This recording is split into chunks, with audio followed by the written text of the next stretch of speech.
Bienvenidos, este es Honorable Podcast, su análisis político de confianza. Hoy el invitado al primer episodio de este año electoral es Juan Sebastián Gómez, que es cabeza de lista al Senado de la coalición Ahora Colombia, que está conformada por el Nuevo Liberalismo, que es su partido, el Mira y el partido Dignidad y Compromiso. Pero antes de hablar con él, como siempre les voy a contar las tres notas políticas de la semana. Vamos a hablar de cada una de ellas. La primera, sobre la tercera consulta, una consulta de centro que está proponiendo Claudia López.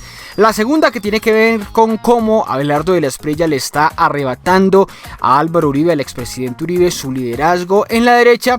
Y la tercera, lo que hay detrás de la absurda guerra comercial que están comenzando Colombia y Ecuador. Yo soy Ricardo González Duque y esto es Honorable Podcast. Honorable Podcast, para que hablemos de política con ideas, sin insultos. Claudia López busca armar una consulta de centro a última hora para representar a los ninis, quienes no se identifican ni con el petrismo ni con el uribismo. Su argumento es que no la deja dormir, y así lo dijo en sus redes sociales, el hecho de que el 8 de marzo los colombianos solo encontremos un tarjetón para elegir al candidato de Petro o al de Uribe sin que haya allí una tercera opción. Recuerden que a todos, en teoría, le ofrecerían ese tarjetón de las consultas donde estarían todas las consultas interpartidistas. Recuerden que durante todo el año pasado, además, López planteó insistentemente que se hiciera una consulta interpartidista, idealmente con Sergio Fajardo. Sin embargo, el distanciamiento entre ambos, acusaciones de todo tipo entre los dos, y la decisión del exgobernador de no aliarse con nadie, pues terminaron enterrando esta posibilidad de la consulta de centro en diciembre pasado. Sin embargo, desde ese momento ya estaba claro que si cada uno iba por su lado, ninguno iba a llegar a la segunda vuelta, y las encuestas actuales lo están confirmando. Hay dos candidatos fuertes en los extremos, que como ustedes saben son Iván Cepeda y Abelardo de la Espriella, y por ahora solo el ganador o quizá la ganadora de la llamada gran consulta podría competirles a ambos para llegar a la segunda vuelta, porque no hay realmente un candidato sólido de centro. En estos momentos Fajardo parece cada vez más desinflado. La estrategia de López entonces sería aparecer en ese tarjetón del 8 de marzo con una consulta que represente a esos ninis, compitiendo directamente con esas consultas ya armadas de izquierda y de derecha, la consulta del Pacto Amplio y la llamada Gran Consulta. Pero materializar esa idea no está nada fácil. Inicialmente se conoció que en esta consulta podría estar Juan Fernando Cristo, exministro del Interior de Santos y de Petro, que es con quien López tiene conversaciones más adelantadas. Y también se mencionaron otros precandidatos como Luis Gilberto Murillo, Luis Carlos Reyes, Leonardo Huertas y Maurice Armitage, este último exalcalde de Cali, que ya descartó completamente alguna alianza y anunció que iría solo hasta la primera vuelta. No está claro con qué partido y no está claro con qué fuerza, porque realmente no la tiene. El argumento que dio Armitage es que una consulta en tan poco tiempo solo le serviría a Claudia López. Dijo él que participar en ella sería trabajarle a la exalcaldesa de Bogotá. Pero a decir verdad, por encima de todos estos nombres, el más fuerte que podría estar en esta consulta es el de Sergio Fajardo, una opción que se sigue considerando, a pesar de que, como les decía, él dijo desde el mes pasado que no iba a participar en ninguna consulta interpartidista, y así lo oficializó su partido, que no solicitó la petición de una consulta. Entonces aquí es donde viene el enredo jurídico, porque podría no ser imposible que Fajardo termine participando en esta tercera consulta, así hubiera dicho hace un mes que no lo haría. Y la opción es una sola, es que al exgobernador de Antioquia le diera un coaval un partido político que sí haya manifestado que participará en una consulta interpartidista. Por ejemplo, podría hacerlo por el partido En Marcha. Es decir, él, a través de Dignidad y Compromiso, que es su partido, dijo: no vamos a participar en consultas. Pero él, como candidato que no está atado a nadie más, podría recibir el coaval de un partido político externo, ya les mencionaba este de Juan Fernando Cristo, y así ese partido que sí dijo que participaría en las consultas, pues él aterrice en esa posibilidad.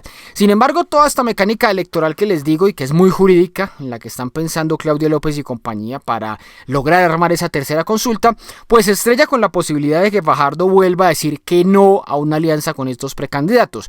Eso sí, por el trauma que él ha sentido y que ha significado para él la consulta de la Centroesperanza en el 2022, que estuvo, recuerden ustedes, llena de agarrones, después de la cual además él terminó sacando solo el 4% en la primera vuelta. Esa experiencia para él es, como les digo, traumática, fatídica y no quisiera volverla a repetir. En todo caso, lo que se están jugando aquí todos estos que les he mencionado es la supervivencia electoral.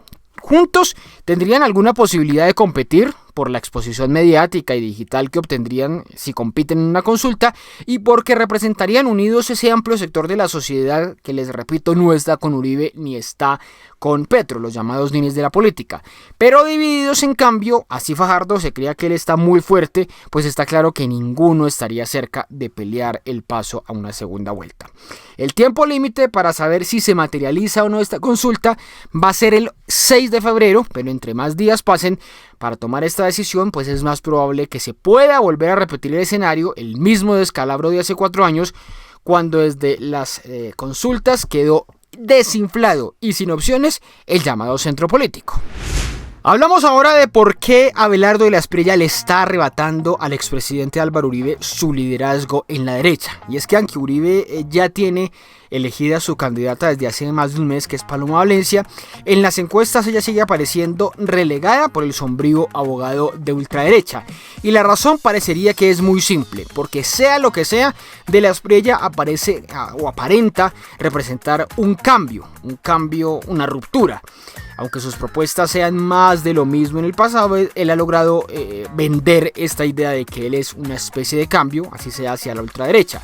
Mientras que Uribe representa es el pasado y una derecha más tradicional de la que realmente ya están cansados los ciudadanos en Colombia. Esta afirmación que les digo de que Uribe está perdiendo el liderazgo en la derecha podría parecer apresurada porque el expresidente tiene un partido que seguramente va a ser protagonista en las elecciones del Congreso, probablemente como el segundo más votado. Sin embargo, hay que anotar que dentro de ese partido ya hay facciones que están alineados hace rato con la ultraderecha de la Espriella, empezando quizá por la senadora Cabal, que puede que lo esté haciendo bajo cuerda y a quien yo no veo realmente activa y metida en la campaña de Paloma Valencia. Y por otro lado, hay quienes podrán decir que puede ser apresurado descartar a Paloma Valencia como candidata viable a la primera vuelta, porque hace 8 años, por esta misma época, Iván Duque también aparecía tercero en las encuestas como está hoy Paloma Valencia, y ya saben ustedes qué pasó, él terminó ganando la presidencia. Sin embargo, también hay que hacer aquí una salvedad con esto de 2018, y es que a diferencia de lo que pasaba en ese momento, la derecha no tenía otra opción diferente al candidato Uribe. En ese momento no tenía esa otra opción y por eso terminaron apoyando a Duque. Esta vez es diferente porque la derecha tiene esa otra opción que es de la Espriella, que representa, digamos, sus valores e ideología, así sea con un discurso más violento y antidemocrático.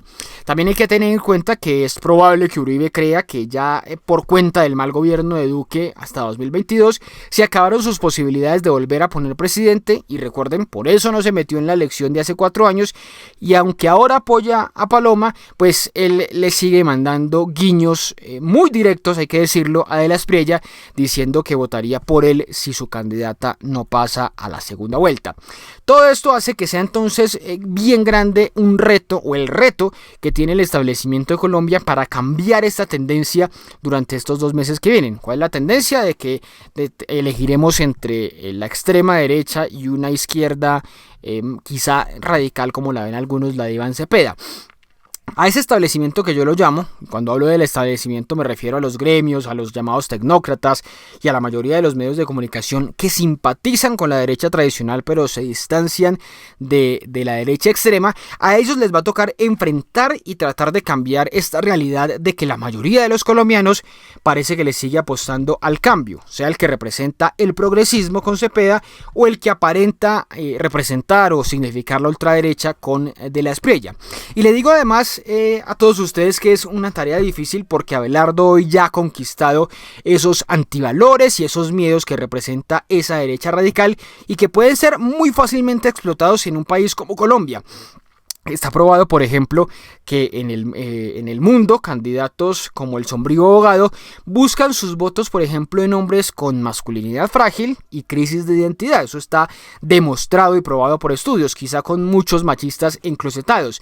Y además apelan a la familia tradicional, a sus ideas conservadoras, como también al clasismo, al racismo, a la xenofobia y al antifeminismo, que eso es una mezcla, un cóctel perverso, pero que está generando mucho ascenso, o está ascendiendo mucho en el mundo en estos momentos desde la ultraderecha. Y eso lamentablemente podríamos tener mucho en Colombia. Así que todo parece indicar que para la primera vuelta Uribe va a fingir, digamos, apoyar a Paloma, sea quizá por honor o por compromiso, pero si ella no pasa a la segunda vuelta, pues se montará Uribe y promoverá el radicalismo que simboliza de la estrella, en el que, como ya les estaba contando, hay muchos ya metidos en el centro democrático. Igual para Uribe no será muy difícil adoptar ese discurso de Abelardo. Y la tercera nota de la semana es sobre quien yo llamo el virrey de Quito, Daniel Noboa, quien se equivocó al imitar a su rey de Washington y al pensar que le estaba haciendo un favor a la derecha internacional con los aranceles en Colombia. Esa decisión, que es realmente absurda, no solamente puso en riesgo la economía y sobre todo la energía para su país, sino que terminó alentando nuevamente el nacionalismo aquí en Colombia, con el que el presidente Petro podría seguir pavimentando la campaña en beneficio de la izquierda. La estrategia del virrey Noboa es realmente calcada de la de su rey, pero el problema es que Noboa no es el rey. El presidente de Ecuador se inventó la excusa de la seguridad para supuestamente castigar a Colombia con los aranceles, que fue exactamente lo mismo que hizo Trump usando el narcotráfico para invadir ilegalmente en Venezuela o para desertificar a Colombia el año pasado. Aunque también es cierto, y esto hay que anotarlo, no hay que olvidarlo, que es muy probable que en la decisión de Noboa influyera también un trino del presidente Gustavo Petro en defensa del ex vicepresidente de Correa, Jorge Glass, quien está condenado por corrupción por la justicia ecuatoriana, algo que pudo ser interpretado como injerencia indebida estos últimos días desde Ecuador. Pero más allá de esto, quienes saben de crimen internacional no se comen ese cuento de que los gravísimos problemas de seguridad que hay en Ecuador hoy sean culpa de Colombia, como quiere argumentar el gobierno ecuatoriano. El hecho de que los ecuatorianos estén viviendo una guerra similar a la que padecimos los colombianos hace ya 40 años por el narco no quiere decir que sea culpa de este lado de la frontera. Hace rato que en Ecuador están enquistados, miren, una veintena de grupos armados criminales que, les repito, no son colombianos, razón por la que ese país, Ecuador, es hoy el más inseguro de Sudamérica, incluso de Latinoamérica, con la tasa de homicidios más alta, 48 por cada 100.000 habitantes, superior a la que tiene Colombia, por ejemplo, que es de 25 por cada 100.000 habitantes. Entonces, de la que estamos hablando es simplemente una jugada política ligada a la derecha internacional a la que pertenece Noboa, quien además, un dato adicional, fue tan regalado a Estados Unidos el año pasado que incluso promovió una consulta popular para intentar restaurar en su país las bases militares gringas, una consulta que eso sí perdió por paliza en las urnas. Y también hay que señalar que esto que está sucediendo es el mundo al revés. Mientras el presidente de Colombia sigue en la lista Clinton, donde están los sospechosos de favorecer o tener nexos con el narcotráfico, a pesar de que no hay ninguna prueba contra él por cuenta de eso, pues a Noboa no lo incluyeron en esta lista, a pesar de que en varias ocasiones, ojo a esto, se encontró cocaína en cargamentos de banano de la empresa de su familia. Unas denuncias que realmente en Ecuador no han sido investigadas ni miradas a profundidad.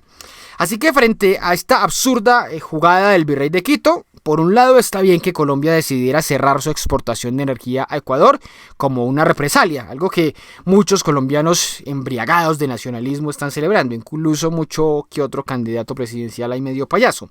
Pero la verdad es que es estúpido que los dos países quieran imitar la guerra comercial que sostienen Estados Unidos y China, no solo por el tamaño de nuestras economías, sino por la vulnerabilidad de nuestros ciudadanos como consumidores. Y es que está claro, todos lo sabemos, un alza del 30% vía aranceles, lo único que va a generar es incremento de precios allá y acá.